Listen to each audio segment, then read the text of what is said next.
نہیں ہے جو بہتر ہے، اس سے زیادہ بہتر اور چیز ہو سکتی. تو نبی صلی اللہ علیہ وسلم پوچھتے ہیں اور کیا چیز ہے؟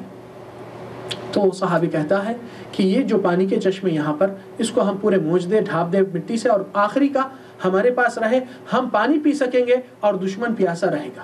ہماری سانس لڑنے میں زیادہ رہے گی اور دشمن کی سانس کٹ جائے گی، اور وہیں پر ہماری کامیابی ہے. تو نبی صلی اللہ علیہ وسلم فرمائے واللہ قد اشرت بالرائے، یہ تو بہت بہترین رائے ہے. اسی کے اوپر آپ صلی اللہ علیہ وسلم عمل کیے.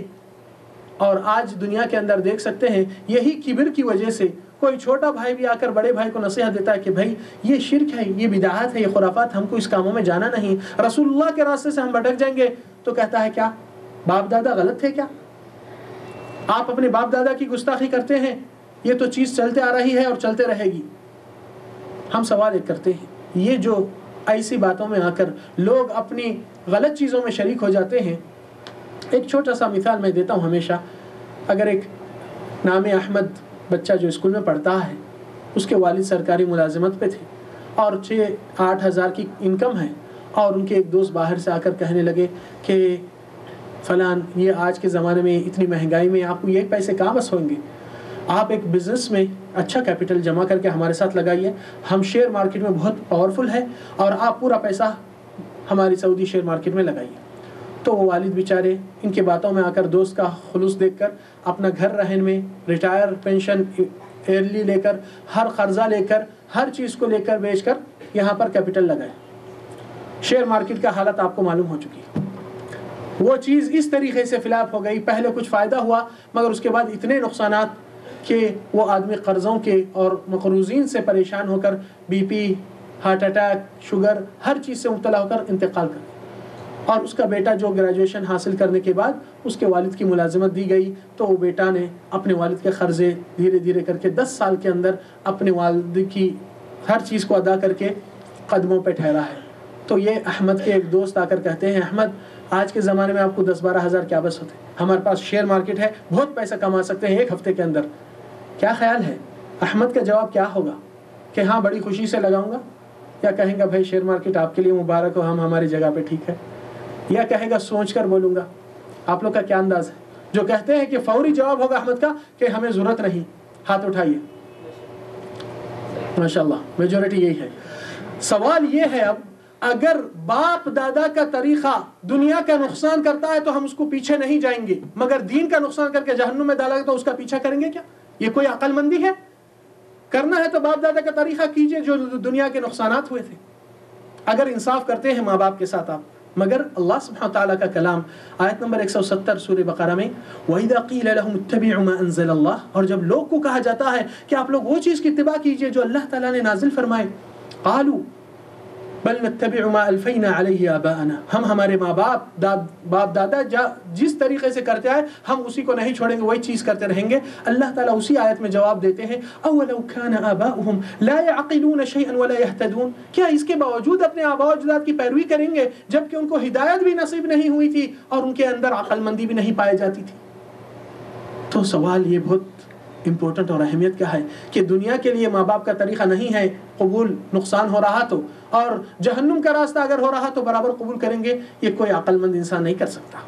بہرحال وقت زیادہ بھی لینے کے بغیر یہ بات کو، اور بھی اس کے کچھ نقاط تھے مگر انشاءاللہ ہم کو امید ہے کہ یہ سبق میں ہر کوئی اپنی ذمہ داری کا احساس کر لے.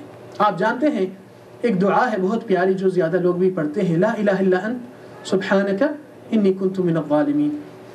آپ کو معلوم یہ دعا کس کی تھی؟ یونس علیہ السلام کی. کہاں پر تھی؟ مچھلی کے پیٹ میں. اور مچھلی کہاں تھی؟ سمندر کی تاریکی میں. اور ظلمات، ایک کے اوپر دوسرا اندھیرا، پہلے تو مچھلی کے پیٹ کا اندھیرا، پھر سمندر کا نچلا حصہ، پھر اوپر سے موج، اور اوپر سے بادل، اوپر سے آسمان. وہاں کی پکار کو اللہ تعالیٰ نے قبول فرمایا اور ان کو نجات دیا. کیا بات سے توبہ کی یونس جانتے ہیں؟ لا الہ الا انت، اللہ تیرے سوا کوئی برحق لائق عبادت نہیں، اور میں نے اپنے آپ پر ظلم کر چکا تھا، میری غلطی تھی، میں اقرار کرتا ہوں تیری وحدانیت بیان کرتے ہوئے. تو یونس علیہ السلام کی غلطی وہی تھی جس سے توبہ کیے کہ دعوت میں لوگ کو خیر کا دعوت دینے میں بے صبری سے چھوڑ کر چلے جاتے ہیں کہ جان دیجئے، لوگ جو چاہے کر لیجئے، میری زندگی ان کی زندگی. یہ عمل سزا کا قابل ہے. اللہ تعالیٰ دیکھے کہ یونس علیہ السلام قوم کو دعوت دیتے ہیں، قوم جب الٹا جواب بھلا برا کہہ دیتی ہے تو بیزار ہو کر چھوڑ دیتے ہیں اور دعوت کو اپنے راستے سے نکل جاتے ہیں، تو اللہ تعالیٰ صبر کا سبق مچھلی کے پیٹ میں دیتے ہیں اور وہ توبہ ہوتا ہے۔ جو یہ ذمہ داری سے لاپرواہی کر رہا ہے یا غافل ہو رہا ہے اس کو بھی یہ توبہ کرنا ضروری ہے۔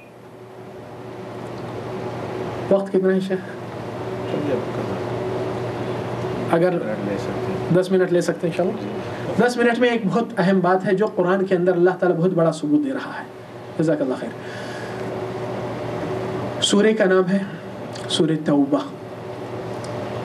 توبہ کا ترجمہ کرنے کی ضرورت نہیں میرے خیال سے، اپنی زبان میں بھی توبہ کہتے ہیں، عربی زبان میں بھی توبہ ہے۔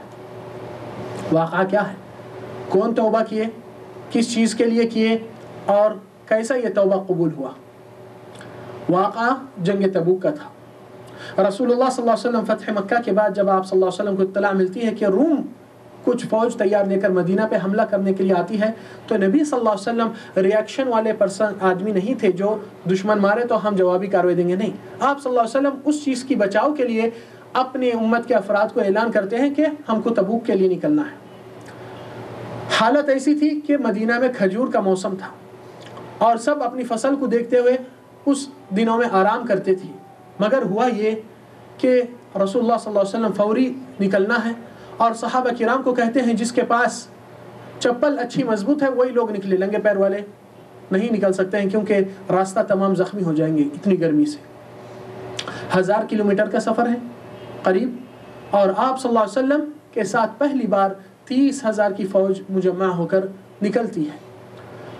رسول اللہ صلی اللہ علیہ وسلم جیسا وہاں پر پہنچتے ہیں تبوک میں، دشمن پیچھے فرار ہو کر مقابلے کے لیے نہیں آتا۔ آپ صلی اللہ علیہ وسلم 1 ہفتہ وہاں انتظار کر کے پھر پلٹ کر آ جاتے ہیں۔ جملہ سفر 55 دن کا تھا، 2 مہینے کے قریب۔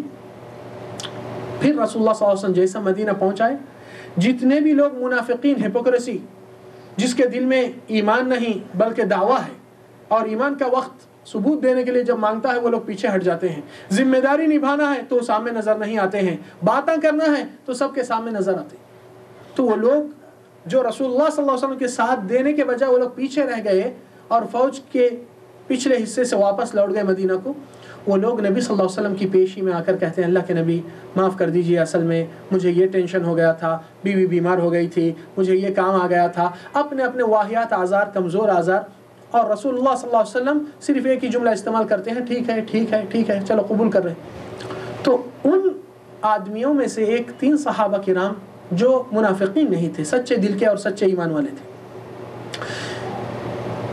یہ آدمی جیسا سامنے آئے تو رسول اللہ صلی اللہ علیہ وسلم کے سامنے یہی جواب دیے کہ اللہ کے نبی ہمارے پاس کوئی عذر نہیں، ہمارے پاس کوئی بہانہ نہیں، ہم ویسے شخص نہیں جو بہانے بنا کر جینا پسند کرتے ہیں اسلام کو رسوا کرتے ہوئے، ہم سچے لوگ ہیں، اللہ کی قسم ہماری حالت بہت اچھی تھی مگر تھوڑی سی سستی اور کاہلی ہونے پر ہم پیچھے محروم رہ گئے آپ کا ساتھ دینے سے، ہمارے پاس کوئی عذر، حالات اچھے تھے، سب کچھ اچھا تھا۔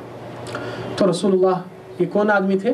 ہلال بن امیہ، مرار بن ربیع اور کعب بن مالک رضی اللہ عنہ۔ تو یہ 3 لوگ کے لیے، 3 آدمی کے لیے رسول اللہ صلی اللہ علیہ وسلم بائیکاٹ اعلان کر دیتے ہیں کہ کوئی ان سے بات نہیں کریں گے اور نہ ان کے گھر میں مہمان بنیں گے، نہ ان کو اپنے پاس مہمان بنائیں گے۔ کیوں؟ رسول اللہ صلی اللہ علیہ وسلم کا ساتھ دینے سے یہ لوگ پیچھے رہ گئے تو رسول اللہ صلی اللہ علیہ وسلم ان سے بائیکاٹ کر دیے۔ تو کیا معنی کہ رسول اللہ صلی اللہ علیہ وسلم جو پہل کرتا ہے بندہ اللہ کے دین کے لیے، اللہ کے نبی اس کو انعامات دیتے ہیں، جیسا کہ ربیعہ بن کعب کا واقعہ سنے تھے۔ اور یہاں پر جو نبی صلی اللہ علیہ وسلم کا ساتھ اور اللہ کی بڑائی کے ساتھ دینے سے پیچھے رہ جاتے ہیں تو اللہ کے نبی ان سے بات کرنا بھی پسند نہیں کرتے۔ تو سوچئے رسول اللہ صلی اللہ علیہ وسلم جیسا ان کے اوپر یہ عائد کرتے ہیں، ان پر بائیکاٹ کا معاملہ، تو کافی دن گزر جاتے ہیں، کافی حالت ان کی اندرونی تصویر کو اللہ تعالیٰ، اندرونی حالت کی تصویر کو اللہ تعالیٰ اس سورہ توبہ میں پیش کرتے ہیں۔ وَعَلَى الثَّلَاثَةِ الَّذِينَ خُلِّفُوا، اور وہ 3 آدمی جو ایمان والے اللہ کا نبی کا ساتھ دینے سے پیچھے رہ گئے، حَتَّى إِذَا ضَاقَتْ عَلَيْهِمُ الْأَرْضُ بِمَا رَحُبَتْ، زمین جتنی کھلی وسیع ہے ان کے دنوں پہ تنگ ہو چکی ہے، وَضَاقَتْ عَلَيْهِمْ أَنفُسُهُمْ، اور ان کی نفس کی ملامت اور سیلف بلیم، ضمیر جو ان کو ڈانٹتا ہے، وہ بھی اتنا ڈانٹ رہا ہے کہ وہ لوگ بس ہو گئے اندر سے. وَظَنُّوا أَن لَّا مَلْجَأَ مِنَ اللَّهِ إِلَّا إِلَيْهِ، اور وہ لوگ یقین کر چکے کہ اللہ کے سوا کوئی دوسرا پناہ گاہ ان کو ملنے والا نہیں. ثُمَّ تَابَ اللَّهُ عَلَيْهِمْ لِيَتُوبُوا، اللہ تعالیٰ نے ان کی توبہ قبول کیا تاکہ جو لوگ